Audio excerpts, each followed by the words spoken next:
You know, it's got a very decent amount of views online, and I think the overall response to it was very good.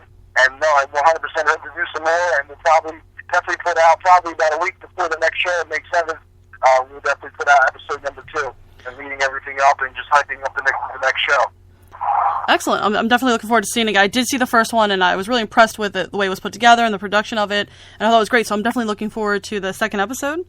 So I want to kind of move on, but OPW is on Facebook and Twitter, and the website is OPW, or OPW Wrestling, so it's OPWRESTLING.com, so people can find more information, about the cards, about OPW, and what it's about.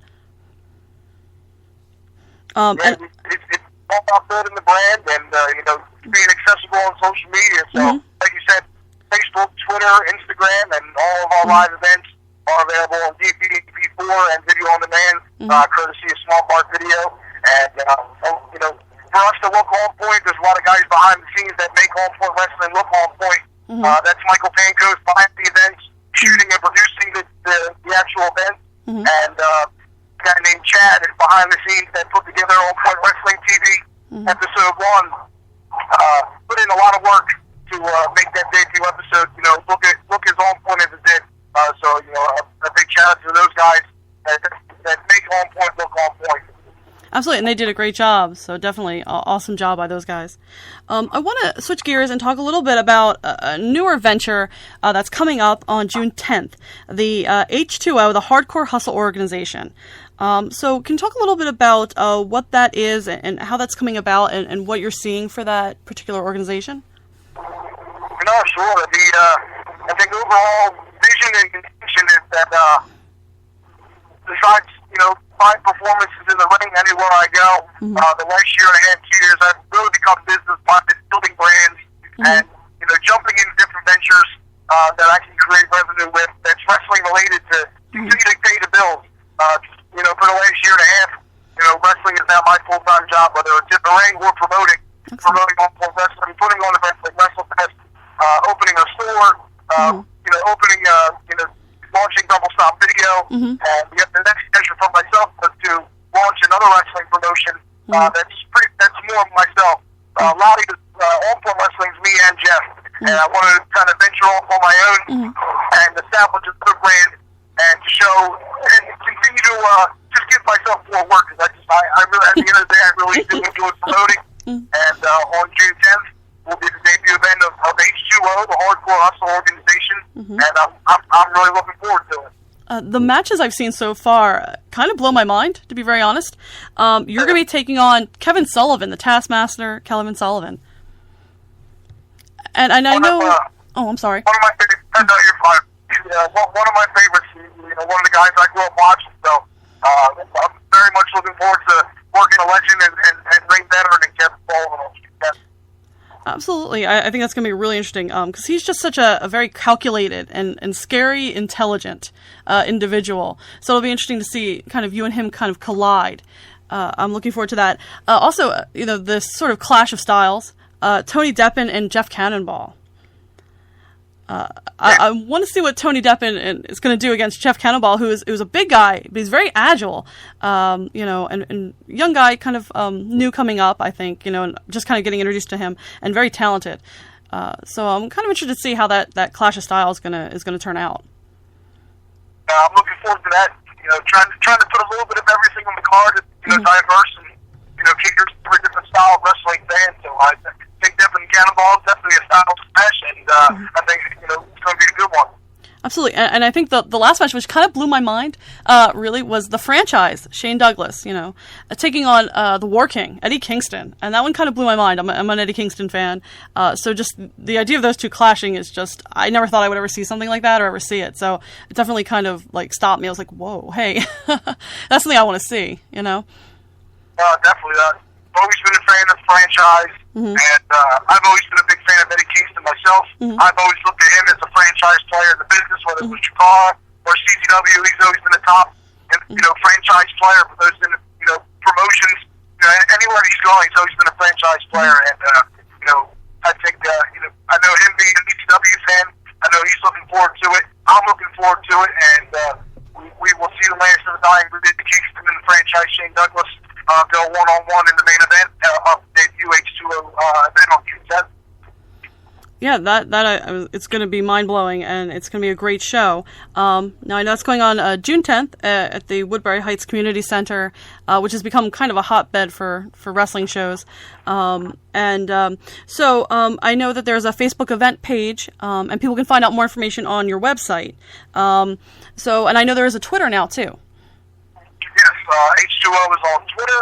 I believe off the top of my head, it's H_2_O wrestling on Twitter, H2O_wrestling on Instagram, and on Facebook, it's Facebook.com/Hardcore Hustle ORG. Website hopefully will be launched in the next week or so. But any and all information right now regarding info and matches and ticket information that are purchased or reserved, you can hit me up on Facebook or my email at Tremont2K11@gmail.com or H2OWrestling@gmail.com. And any and all information is also available on my website, matt-tremont.com. Excellent. That's going to be a great show. And speaking of the Woodbury Heights Community Center, I want to talk a little bit about WrestleFest. So that happened this year. It was the first time you would put on the event. It was a huge event. It was 12 matches from 11 different companies from New Jersey and New York mainly.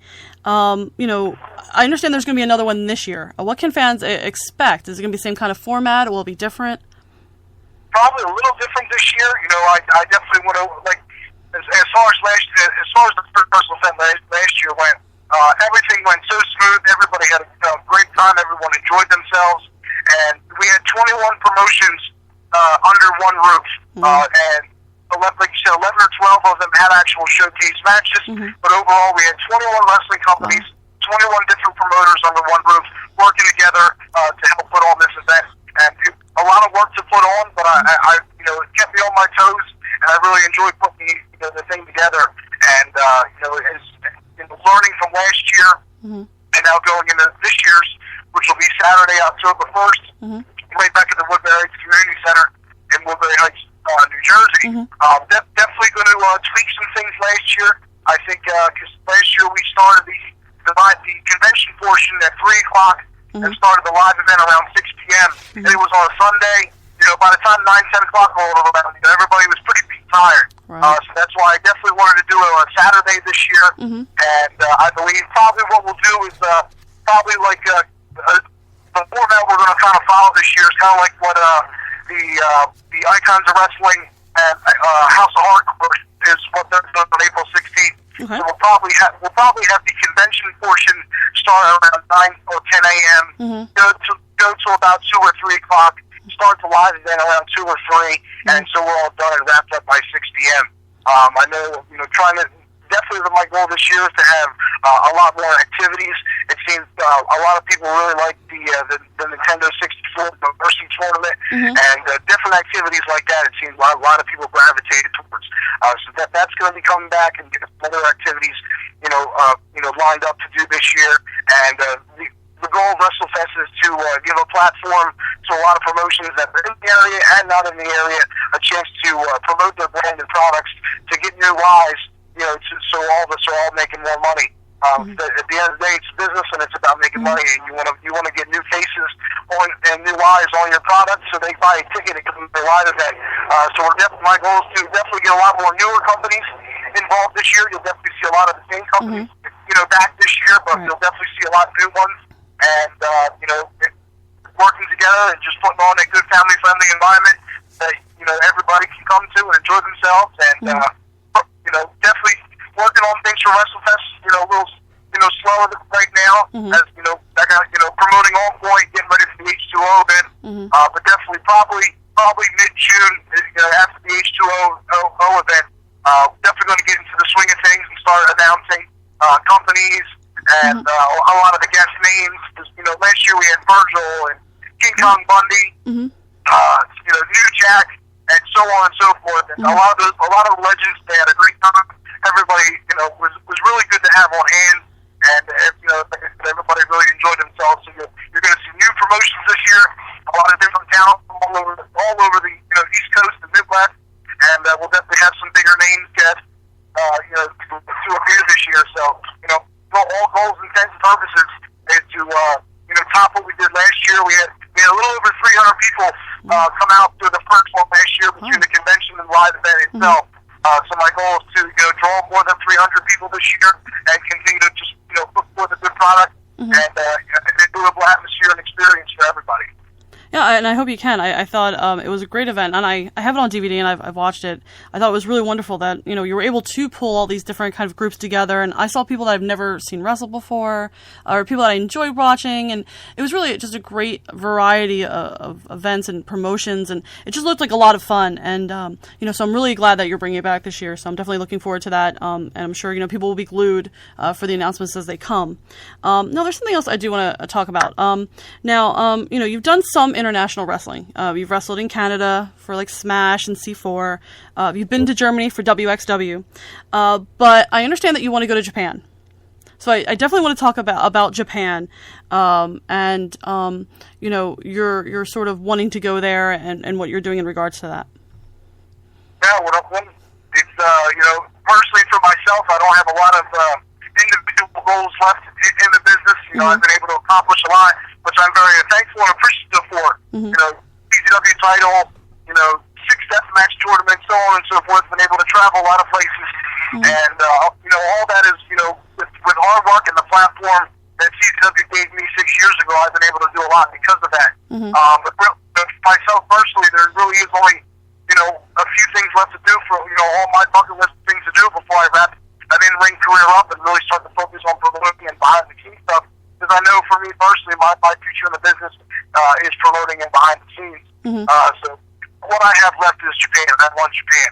I don't know what the business relationships are with Big Japan and stuff like that now. A lot of Americans haven't been going over there for the last year or so, for various reasons.